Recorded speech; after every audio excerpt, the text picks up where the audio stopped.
Oh my god, there's more NFT games that got added to the list! And isn't that the broken Ubisoft NFT game? What the fuck?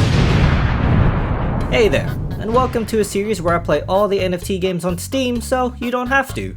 Seriously, please don't play any of these. It's not worth it, trust me. This is the third episode of this series, so if you're new here, welcome. And if you're not, welcome back to the NFT mines. So without further ado, let's check out the first game for this episode. Mir 4 is a free-to-play open-world Korean fantasy MMORPG that can be cross-played on both PC and mobile devices. In other words, this is a mobile game ported over onto PC, as you can tell from the screenshots with their very clearly mobile game UI. Mir 4 is full of action and features numerous large-scale clan PvP battles, which would otherwise be cool, something like a world vs world from Guild Wars. But if I know anything about mobile MMOs, especially those made in Asia, it's going to be a microtransaction cash shop hell, and whoever spends the most automatically wins. But I'm getting ahead of myself here. Mir 4 was released on the 26th of August 2021, so this game has been on Steam for quite some time now. This game sits on a mixed review score from a massive 14,000 reviews, which is pretty damn impressive, especially for an NFT game, and recent reviews have been mostly positive. On SteamDB, this game peaked at an incredible 97,000 player count and consistently gets over 10,000 players daily. And this is just the Steam version. I imagine the mobile version would have even more. So this is a massive game just looking purely at the numbers, but circling back around to the reviews, some of them are actually insane. You've got people with thousands of hours giving it praise like, and fun. This one has over 10,000 hours and gives it a good game. So I don't know what to think. It's not like most other NFT scams where the reviews have under an hour of playtime with claims that it's the greatest game ever invented. These people have actually spent a sizable chunk of their lives playing this game, which I don't know if that's a good thing or a bad thing. We do, however, have a recent negative review here, which I suppose is a bit of a spoiler as it gives us a taste of what to expect from the game. Mir 4 is one of thousands of nasty mobile apps infesting the free section of Steam. It's your usual, looks like an MMO, but actually is just a cash shop, and is intensely pay to win, pay to grind, pay to play. So I suppose my suspicions were correct. Now, I've looked over much of the other reviews and they do mention the NFT stuff, with one review in particular catching my eye, by Nijima XL, stating, "BS game, and no, you will never get rich with this game, even with NFT. All grind with all nonsense currency. They keep talking about NFT blockchain buzzword, but it's not. It's just premium currency that they can manipulate depending on the supply. Hell, the coin is not even decentralized. They have a closed system of their own and no way to check the actual trading of the Draco coin. So there you go." But speaking of their NFTs, it's pretty wild, because if I'm not mistaken, it's all character accounts? Having not played the game yet, I don't know if these are full accounts or just individual characters, but regardless, their NFTs are these characters with upgraded progression and equipment. In other words, they've essentially allowed the use of RMT for buying accounts. I can't tell if this is genius or not, because real money trading happens in a lot of online games, and is usually a bannable offense, but these devs have allowed it, encourage it, and are profiting directly by it. This would inevitably just lead to an incredibly pay-to-win economy, but holy crap, this is a bold strategy if I've ever seen one. And it actually seems to be working, because these NFTs do get sold, with some of them being sold for the equivalent of $26,000 USD. In fact, some of them are being marketed for as high as $216,000. Who the hell are buying these? Well, for this one in particular, hopefully no one, but I honestly wouldn't be surprised if some crypto bro did. It's crazy that people would pay this much money to essentially skip the game. I mean, the whole point of video games is to play them, no? I don't understand. I mean, with that kind of money, you could instead just buy a large chunk of the Steam catalog, and then be set for the rest of your life with games. Buying these NFTs is actually insane behavior. Hell, this puts even gacha gamers to shame, Jesus Christ. But enough of that insanity, I guess. Let's actually get into the game. When you launch Mir 4, it opens up in what I can only assume to be a mobile phone resolution, with no options to change it, no full screen options, nothing. So that's a great start. Then we're greeted by a start game screen with a background animation that loops after 1 to 2 seconds. You can just see the amount of effort they put into this game. Clicking on start game, I immediately get hit with an 11GB patch. Okay, that's great. I was wondering why the Steam download was only 400MB. Anyways, I guess I'll see you in an hour or so. Welcome to crappy Australian internet. During the downloading though, we're given some cutscenes to get us hyped up for the game, and I guess it looks okay. For a mobile game anyways. But the sound effects are terrible. They'll only have them sometimes.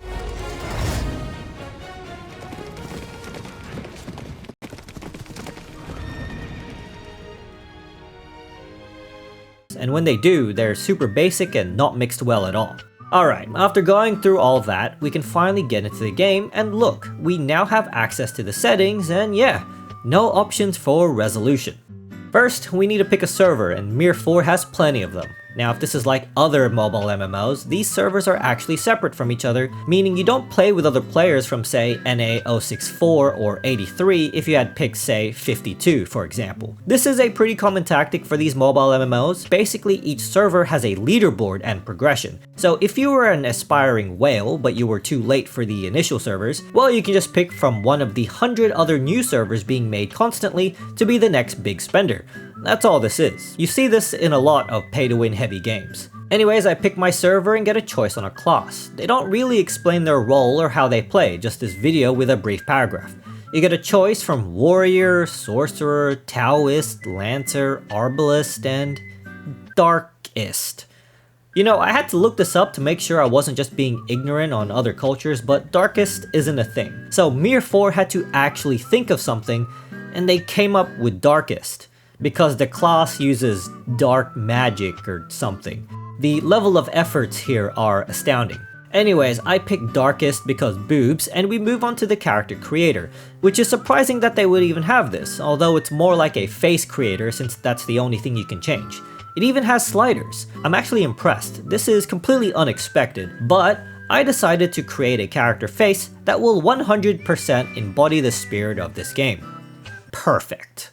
I name my character and we're off. We get a quick cutscene of a lady about to get absolutely destroyed by this shadowy archer, but gets saved in the nick of time by this knight in shining armor. The animations are so rigid and terrible. I mean, just look at how this horse lands. It's honestly pretty goofy looking. The man stabs her, she falls, and it fades to black. And now we can finally play the game. We get a tutorial on movement with WASD, and if you were worried that this game would have some sort of gameplay element, don't be, because that's all the gameplay tutorials you're getting. And I'm not even joking, because after getting introduced to this out of place looking dragon mascot creature, this game literally, and I mean literally, plays itself. You're told to click on the quest icon and it automatically moves your character, so the whole movement tutorial was useless. And then after a bunch of talking to random people, you're told to protect this kid, and the game proceeds to automatically jump, and with zero input from me, Mir 4 had automatically enabled auto attack and just plays itself. I guess this is how the devs wanted us to play, because there were no tutorials on attacking, skill usage, or dodging, nothing. This is just an auto everything type of game. Although looking at the gameplay itself, it doesn't look all that compelling either. Just attack and use your skills off cooldown. But this is ultimately what Mir 4 is. Everything is automated, from the movement, attacks, and even potion usage. The only input you have as a player is to click during dialogue to proceed and to interact with the numerous upgrading systems. And speaking of the upgrading systems, the stats themselves don't actually matter in the long run. There's no build diversity whatsoever. It's all to increase this power number for that dopamine hit of number go up. There's no skill required in this game, just reach the power number so that the game can overpower all the enemies. And before any Mir 4 players come up here and claim, oh well, endgame is where it's at, that's where you actually have to use the WASD buttons, sure, I'll take your word for it, but I'm not going to spend hundreds of hours of my life and hundreds of dollars to watching this game play itself. Anyways, I continue until I reach a boss fight, and I just watch my character do their thing. All while this is going on, a story is apparently happening, but it doesn't matter because our character isn't even the main character. This lady stabber from the beginning is the main character. Seriously, we don't do anything in the story at all, it's all this guy. So what is even the point of our character? Anyways, the general loop of this game works like this. You go to point A, talk to NPC, then go to point B, kill X amount of mobs, get a cutscene, rinse, and repeat. And while all this is happening, get a constant stream of new upgrading systems to increase that power number. Seriously, I wish I was joking, but after playing this game for 2 hours, the gameplay loop doesn't change. Just more buttons to click on to increase the power level, and that's it. Seriously, I don't think I used the WASD buttons at all after the tutorial. You know, I've played idle and AFK games before that have more gameplay than this. Cookie Clicker has more gameplay than this, and Cookie Clicker is designed to play itself. It's a more satisfying game too, and has bigger numbers than Mir 4. Although to be fair, Cookie Clicker costs money, so there was more effort put into it. Anyways, after reaching a part where enemies could actually kill me, mainly because I ignored the tutorial to do dozens of dailies to kill mobs to level up, I was just about ready to give up. And during this quest, where I had to wait several minutes for the boss monster to respawn, I honestly had enough. So I decided to take one last look at their cash shop before I quit this horrible game? Can you even call Mir 4 a game? I don't think I even did anything other than click on buttons and watch Mir 4 play itself for the last 2 hours. But putting that aside, you might be a bit confused as to why there's nothing here. I mean, there's a whole host of tabs and yet there's nothing except for this one tab. If you try to click on the gold button, it tells you you don't have enough. And when you click to recharge, it redirects you to the gold tab, but there's nothing there. Well, you see, when Steam added the no more crypto garbage rule about 4 years ago, Mir 4 updated their cash shop to remove anything related to their premium currency, because I guess gold is somehow tied to their cryptocurrency, or maybe it is their cryptocurrency, who knows?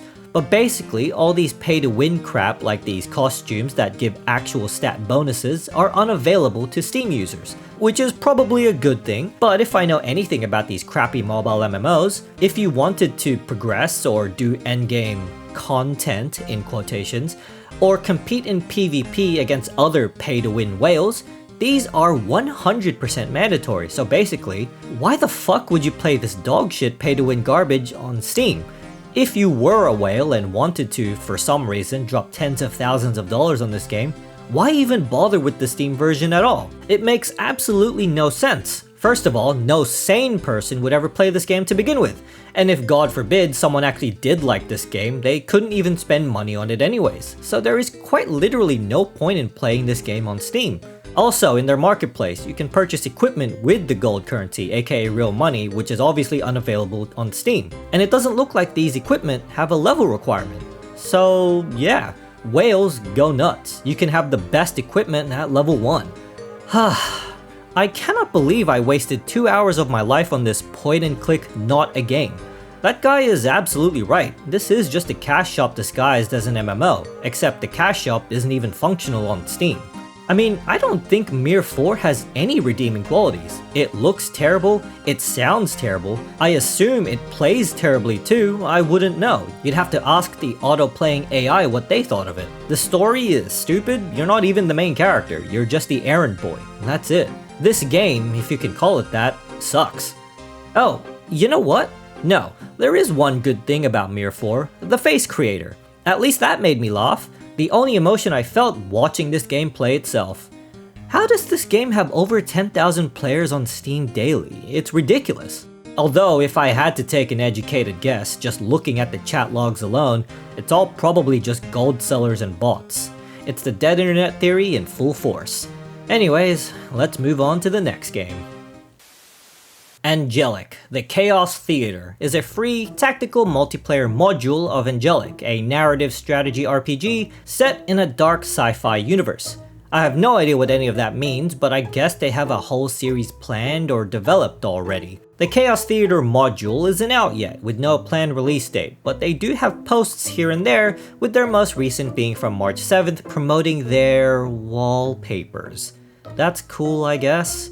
Their description of their own game is just a bunch of buzzwords and vague ideas, so I have zero idea on how it'll actually play. Here, let me read you some of the bullet points and you tell me if you have any ideas. Leave your mark in outer space with your friends. Experience Angelic your way. Let's develop together.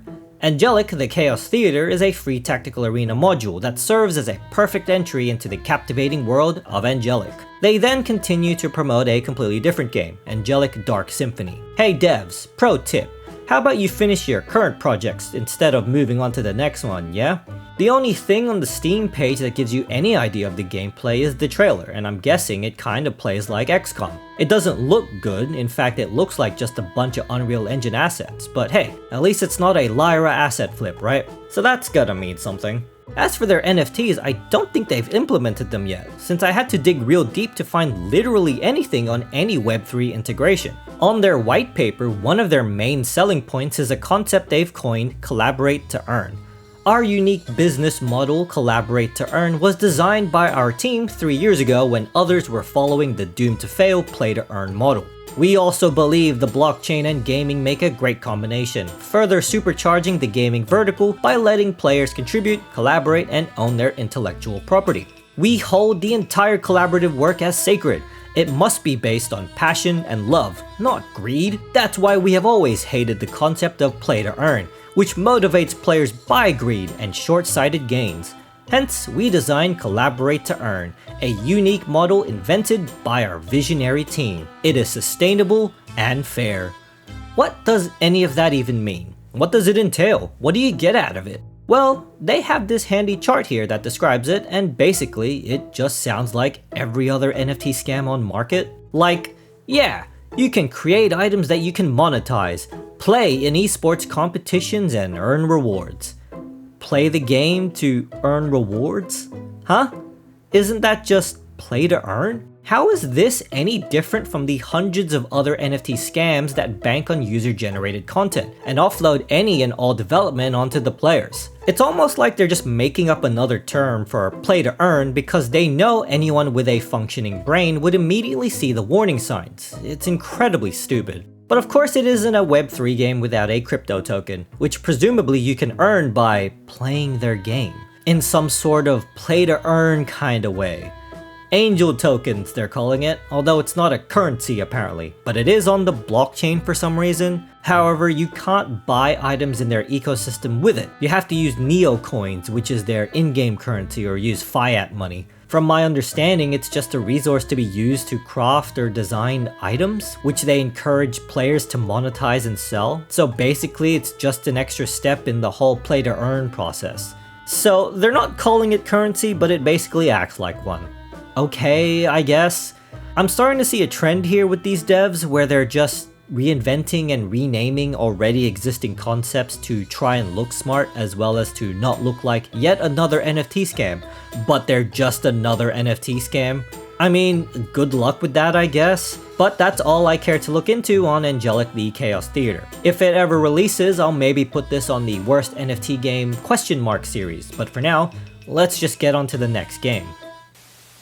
Evaverse is an immersive social gaming world with fun, unique, and competitive game modes. Explore and connect with the Evaverse community and together help shape the ever-expanding world of the Evaverse with like-minded players.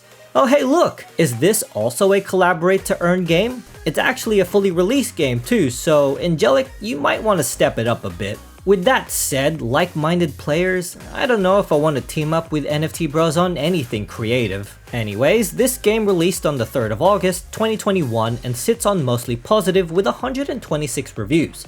On SteamDB, Evaverse sat on an all-time peak of 391 players, with no one being online now or in the last 24 hours. Not exactly a great sign for a game heavily relying on a community. They list a bunch of game modes here like hoverboarding, which is a racing mode, a cosmic cup, which is another racing mode but with pets, and the creatively named arena shooter, where you shoot players, presumably in an arena. They also have a bunch of minigames like treasure hunting, stepping stones, railgun, soccer, and tag. Soccer is by far my favorite, where you can create a ball to kick around. Sounds riveting. A lot of the positive reviews comes from accounts with dozens of hours and suspiciously only a single ever review. If this is the game that got them to write their first and only ever review, it must be amazing, right? Well, a lot of the negative reviews rightfully trash their NFTs, but this one in particular honestly makes me want to play Evaverse. 5 people running around doing nothing. One guy showing others pictures of his penis collection. I mean, I'm sold. Sounds like a unique experience to me. But before we can get to the penises, let's look into their NFTs, which just looks like a bunch of characters someone made in the in-game character creator, which you can buy from $3 to $1.7 thousand. If you buy one of these, let me just say you might actually be one of the dumbest people alive. But here's a fun fact. Battlehound, who are the developers for this game, raised $4.8 million in seed funding with an additional $3 million from NFT sales. They also claim to be made up of developers from Riot Games, Blizzard, and Ubisoft. So I have astronomically high expectations for this game. Sorry, social gaming world or whatever. Alright, let's jump right on in. This game also launches in a weird resolution, but luckily Evaverse actually has display options, so already a better game than Mir 4. Anyways, you're told to create a new account because of course, and after inputting my burner email and a nickname, I click sign up and error connecting to the servers. Huh. I try again. Maybe I should capitalize my nickname. Nope. What if I just try logging in? Same message. Huh. Well, I look into the discussion page and find out this game basically stopped working in 2021. I think. There was a thread here saying that the servers wouldn't connect, although apparently it got fixed in 2022, but proceeded to break again in 2023, and I guess it just never got fixed. And that's Evaverse. It wouldn't be an NFT game video without a broken NFT game. I can definitely see the Ubisoft developer experience in action. $7.8 million well spent. FOAD, or excuse me, Bomb Icon, FOAD, Bomb Icon, is a competitive party game featuring explosive devices, explains the Bomb Icons, with a thirst for chaos and destruction, created in Unreal Engine. I'm not entirely sure what that icon is, but I feel as though I should censor it for some reason. Truth be told, the actual trailer and screenshots don't look terrible. I'm liking the cartoony aesthetic, and personifying explosive devices is a goofy and novel idea. They do have some cringe like lol okay, but visually with the comic book style onomatopoeia, it looks alright. However, this game isn't out yet, and the only thing related to a potential release date is the line that states that this game will be in early access for about 2 to 3 months. I don't know when this got put onto Steam, but I'm gonna take a wild guess that it's been much longer than that. They don't have anything on the news tab, and the single thread in the discussion section is a complaint that the game keeps crashing, presumably from the only person to get access to their playtest. The about section is fairly bare bones with generic descriptions, but hey, single player early access coming soon. But I'm just gonna stop beating around the bush here because FOAD is probably never ever going to release on Steam, because apparently this game is no longer in development, I think. On the About Us section on their website, they state that FOAD was their flagship game for their studio, Future Trash, which hey, I appreciate the honesty in the name. But since the game struggled to reach players, in other words, players saw NFTs and thought, fuck off, they had to rethink their plans by turning to making game experiences in Fortnite, a la Roblox style. And you know what? I'll hand it to them. It seems to have paid off, since on their front page, they boast a collaboration with Mr. Beast himself. So, good for them. All this to say that the standalone FOAD game has basically been abandoned. So, you know, just go ahead and remove it from the Steam storefront. I'm sure Tim Sweeney would appreciate it. As for their NFTs, I couldn't find anything on it. The original standalone game was featured on crypto sites, with many of them stating that the explosive devices themselves were the NFTs, which makes sense. But I took a quick look at their Discord and there were a few comments asking about the NFTs, but many of the members have pushed back on the notion of any possible NFTs in FOAD, claiming that they've moved away from them. And it's been several years since any developer talks on NFTs, so hopefully there isn't any more plans on adding them. If that's the case, good on Future Trash on moving away from NFTs. Most other Web3 developers would have just doubled down and continued on with the grift. And with that said, if there's anyone who's actually played one of these guys' Fortnite game experiences, comment below what they're like and if they're any good. I'd be interested to know. Anyways, with all that said, let's move on to the final game for this episode. Shardbound. Forge your path, master your strategy. brings fast, fun, and tactical card strategy to the table. Build your deck, take control of the board, and face off in exciting battles that are as unpredictable as they are action-packed. Now, this game might actually come as a shock to some of you, because Shardbound wasn't an NFT game originally. As you can see, this game initially released on the 7th of April 2017, long before NFTs became popular and caused permanent brain damage to the entire world. At some point, the original devs, Spirit Walk Games, shut down due to a lack of funding and eventually sold Shardbound to a new studio, Bazooka Tango, who are a Web3 developer, which of course means that they then brought back Shardbound years later, but this time as a Web3 game. Which would explain why Shardbound is still in early access even after all these years. Shardbound sits on mostly positive with 1,331 reviews, however many of those were from before the game changed hands, so I suppose those ones don't really count. But what do count are the recent reviews, which are mostly negative, with only 37% of the 16 being positive. SteamDB has this game peaking with 751 players 8 years ago, with a 13 peak concurrent players in the last 24 hours. Not the greatest sign for an online TCG early access game. Now I want to skip right into the reviews of this game, because a lot of the recent negativity aren't from new players just coming in. No, these are from people with dozens and hundreds of hours on the game, or more specifically on the original iteration of Shardbound, with one of the points of contention being that the game, after it got sold off to Bazooka Tango, completely wiped all progress and purchases from the previous version with no compensation, which is such an incredibly scummy thing to do. That alone should have got this game kicked off of Steam. And another point being that it's apparently turned into a heavily pay-to-win game. And lastly is that this game is apparently a vastly different version than it was before, with mechanics changed and balance completely ruined. Of course, I never played the original, so I can't confirm or deny this. That said, however, some of the recent positive reviews have obviously enjoyed this new version, so who knows? It could be overblown, it could not be. Regardless of if this game itself is still fine, wiping all progress and paid purchases is more than enough to not recommend this game ever.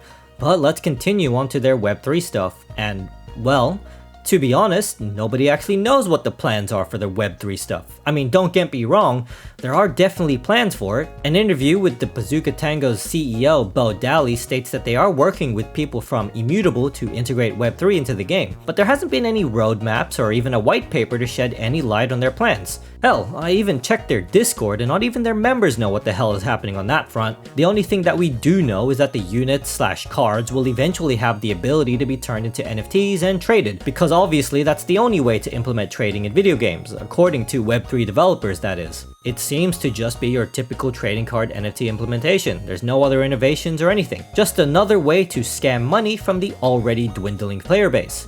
Fun. Alright, with all that out of the way, let's play our final game for this episode. Shardbound properly launches in the correct resolution, so already a good start. We get told to choose a display name and agree to the EULA, and away we go. We get a set of tutorials that explain the mechanics to us, which is much appreciated. Matches take place in a rather small arena with obstacles and raised surfaces, with hexagons being our movement tiles, and our goal is to defeat the enemy commander. First tutorial is on movement. Most units can move up to 3 spaces and attack. It doesn't matter the order in which you do them in either. Next is line of sight. Ranged attacks can be blocked by most obstacles and enemy units. You can, however, shoot through your own units with no penalty. Next up, cards and summoning. Every turn you draw 1 card, and each card uses a certain amount of mana, which increases and replenishes each turn. You can only replenish up to 5 dark blue mana, with light blue mana either being earned by destroying mana crystals or by having an unused dark mana at the end of your turn. Although you can only earn 1 light blue mana per turn this way. The max mana you can have at one time is 10. Also, one very important thing to note about summoning is that there's no summoning sickness in Shardbound, meaning a unit can immediately move and attack on the turn that it's summoned. Whether or not that's a good thing would depend on the overall balance of the game. Then we learn about threat range. Basically, when you move, depending on the tile, you can see an exclamation mark above an enemy unit's head, meaning you're in their attack range. And that's the basic gist of Shardbound. Once we're done with that, we immediately get hit with a FOMO quest. to beat 8 guide quests to get a character and some cards. We only have 1 day to get it, I assume in an effort to try and hook us in. I'll look around the menu and get some more tutorials, like deck building. Your deck is made up of 15 cards plus a commander and a relic, which is basically a passive. The color of your commander and relic determines the color of cards allowed in your deck. Your cards, by the way, can be upgraded to increase their stats, which I'm not really a big fan of, since ultimately this just leads to pay-to-win crap. I wonder if this was added or if it was like this in the original version. Someone let me know. Basically, you can level up your commander and relic, which requires you to reach a certain amount of total card power for a given element. In this case, the green element. Normal cards, however, require you to use duplicates. So for example, you need 2 0-star cards to get to the next rank. Then you need 2 half-star cards to get to the next, 2 1-star cards, so on and so forth. And if my maths is correct, that means in order to fully max out a single card, you would need a total of 64 duplicates. With 15 cards in the deck, that's 960 cards needed to fully max out a deck, which just sounds fucking insane. And that's also ignoring things like rarity, like legendaries for example, in which I assume would have an astronomically lower chance of obtaining, which by the way, you can mainly get in their cash shop. And let's take a look at that. There's a bunch of tabs here, ranging from mystery packs and starter packs which you can only buy with real money, gacha rolls which you have to use this premium currency to roll for, which for reference, 100 is equivalent to 1 USD. So in order to get the guaranteed legendary here, you would need to spend around $45 if you do 2 10 rolls and 5 single rolls. Now do that 63 more times and you can fully max out a single legendary card. That's around $2.9 thousand by the way. Now to be fair, that is the worst case scenario, but still, what the fuck? Moving on, there's a daily rotation of basic cards, more gacha tabs using elemental specific currencies, a currency purchase tab, and an unused placeholder tab. Anyone who played the original, feel free to chime in. Was the cash shop this bad before? Remember, they still plan on adding NFTs to this game too, so it can still get much worse. Shardbound also has a battle pass, because of course it does, that you can buy for $20 worth of premium currency. And hey, at least you can get some of it back, so theoretically the battle pass would cost less the next time around. I also take a look at the full card selection, and there isn't that many in terms of commanders, only 1 per element. There is a decent amount of relics though. As for normal cards, there aren't that much either compared to some other card games I've seen, and remember, this is an 8-roll game technically, but maybe it's for the best considering how many dupes you need to max out a single card. Anyways, I decided to look for a match to continue the tutorial. To be honest, I like the tutorials in this game. You get a taste of each element as well as the different ways you can build your deck and how to play. It's pretty cool, assuming the new devs thought of this on their own and it wasn't just taken from the original version. For example, you get a match where you have to spam minions, one where you have to use ranged units to fight off a melee deck, another where you need to use buffs to protect your small squad, or one where you need to run away and build up a bunch of spells to burst down the enemy commander. It honestly feels like a puzzle each time, and it's pretty difficult too. You really need to understand each card's ability in order to win these tutorial matches, so it was actually kind of fun. But it all comes to a head when they introduce a new way of winning, these orange crystals. Basically, if you collect and bank 8 shards, you win. These crystals have 2 HP. The first hit you get 1 shard, and the killing blow nets you 3 for a total of 4. In order to bank them, you need to be holding onto them until your next turn. This is important because they can be stolen. If you take health damage, the unit that dealt it takes it. You can prevent this by having armor or shields. And here is where the balance issue comes in. This method, which is arguably the fastest and easiest method of winning since it only takes 2 crystals worth of shards to win, heavily favors ranged units. They can attack crystals and other units from a significant distance away, and since they can shoot through friendly units, you could just theoretically put a wall between you and the enemy. And remember what I said early on, most units can only move up to 3 spaces. Melee units don't automatically get more movement points than ranged units. You see, this whole range supremacy thing is something I read in the negative reviews, so it's not just me, but yeah, this is where Shardbound falls apart. I'm sure there's more nuance in the higher leagues, but it's a pretty annoying mechanic overall. Honestly, something I should probably mention, since this game is generally going to be going up against bots, is that there is a delay between every action that the bot takes. Like every time they decide to move a character, cast a spell, attack, etc., there's like a 3-second delay, so matches can feel like a drag whenever it's the bot's turn, and it's pretty noticeable when you're up against a bot that just spams summons. And one final thing to note is that the arena itself barely changes at all. It's the same shape and layout each time, with only some parts changing, like where the high ground is or if there's a hole in the middle. But other than that, it's the same each time, so it gets pretty repetitive and boring fairly quickly. But that is Shardbound. It's honestly an interesting game. At the very least, it doesn't seem to be a carbon copy of another popular game, although I could be wrong on that. I don't know how this compares to the original version since I never played it, but any Shardbound players out there, let me know. How does this compare to the old version? Is it better or is it worse? Leave a comment below. As it stands, it's an okay game, but it has balance issues and it has incredibly horrible monetization, with NFTs seemingly on the way. But all in all, I still wouldn't recommend this game, especially since these new devs apparently just wiped any and all previous purchases on the original version with no compensation. A shame too, since it looked pretty good, but that's probably all thanks to the original devs, Spirit Walk Games, for the assets. Sucks that they went under though. Would have loved to see this game develop under a studio that actually has a passion for gaming and not Web3 garbage. But before we go, I turn off matchmaking with bots because that's an option, to try and wait for a real match, and after waiting for a while, nothing. So there you have it. Shardbound. At least it works. And that is one actual video game, one auto-playing movie experience, and a game that no longer works. The world of NFT games sure is interesting to say the least. Anyways, that's the end of the video. I hope you enjoyed it. Leave a like and a sub if you did, and I'll catch you on the next one. See ya!